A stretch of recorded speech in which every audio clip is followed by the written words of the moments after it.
Awit na may dinggin, kapatid kong mahal. Aming pamanhik, sana ay maunawaan. Ating gawain, nangangailangan ng malaki nating mga pagdamay, ang isang paraan. Sa KNC, kami ay samahan. Halina't ipaglingkod natin ating tangkilik sa Diyos Amang pag-ibig. Di ka magsisisi pagkat siya'y may pangakong gagantihin ang lahat ng pagmamalasakit ng tunay na kaligayahan, walang kahuli-huli. Bawiin ang alinlangan sa iyong puso. Ating taga-akay ay isang tapat na sugo. Nakikita natin kanyang paggawa, pati kaloob na pagkaunawa, wala siyang katulad. Bigay siya ng amang bathala. Kung kaya, di paglingkod natin ating tangkilik sa Diyos Amang pag-ibig.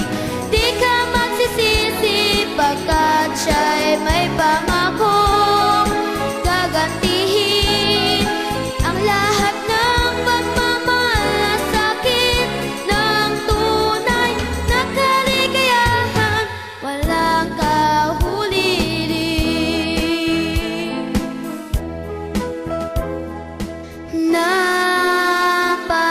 Napakapalad natin sa pagmamahal, kaloob sa atin ay kayamanan, mananatiling walang hanggan. Nagpapasalamat kami bathala, nilingap ang kaluluwa. Di mo binayaan kami mapaliwala, ganti namin walang hanggang mga papupuri.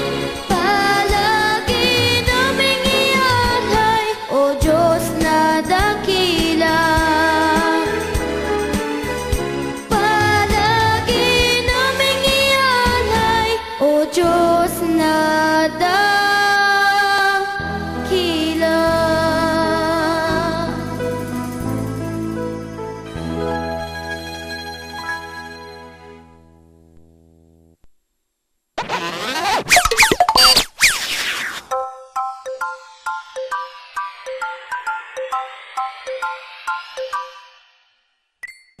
O mga kids, may gusto pa ba kayong sabihin o itanong? Babawasan ko na po ang pagiging makulit ko para hindi na po akong tawaging makilit. Ako naman po, hindi ko na po ubusin ang oras ko sa paglalaro ng games, kundi tutulong na ako sa nanay ko. Ako naman, Kuya Eric, iiwasan ko na rin po ang pagbibili ng mga text cards. Ipunin ko na lang po ang pera ko.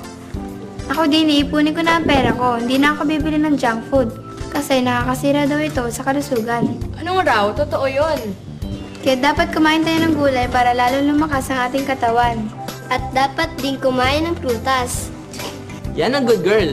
Tingnan nyo, di ba mas masarap gawin ng tama? At lagi natin ito i-practice. Kaya nga ako pag may napansin akong di maganda sa sarili ko binabago ko. Siyempre sa tulong ng Diyos. Halimbawa ay ano? Ako alam ko, medyo masungit ka. Lagi ka kasing nakasimangot eh. Alam ko naman yun, RL, kaya nga sinisikap kong mabago. Tama yun mga kids. Hindi masamang magbago kung mapupunta ka sa lalong mabuti. Lalo na kung may tuturo natin to sa iba at sa mga kapwa nyo bata. Correct kayong lahat dyan. Kaya lang, hindi pala natin napansin, tapos na pala ang kalahating oras ng ating pag-aaral. Kaya Kuya Charles, Ate Rosel, magpaalam tayo sa kanila. Hanggang sa muli mga kids, kung loloobin ng Diyos, magsama-sama tayo mag-aral ng kagandahang asal na mapapakinabangan natin. Kaya mula Lunes hanggang Linggo, mula alas 4 hanggang alas 4:30 ng hapon, ay manatiling nakatutok sa programang ito. Ang programang hindi ninyo panghihinayang ang pagkukulan ng panahon dahil alam naman nating lahat na may mapapakinabangan tayo dito. At yan ay dito nyo lang matatagpuan. Wala ito sa iba. Eksklusibo sa inyong kasangbahay sa UNTV! Ang nag-iisang programang pambata na tumutulong sa atin na tumuklas ng mga kaalamang mula sa Biblia.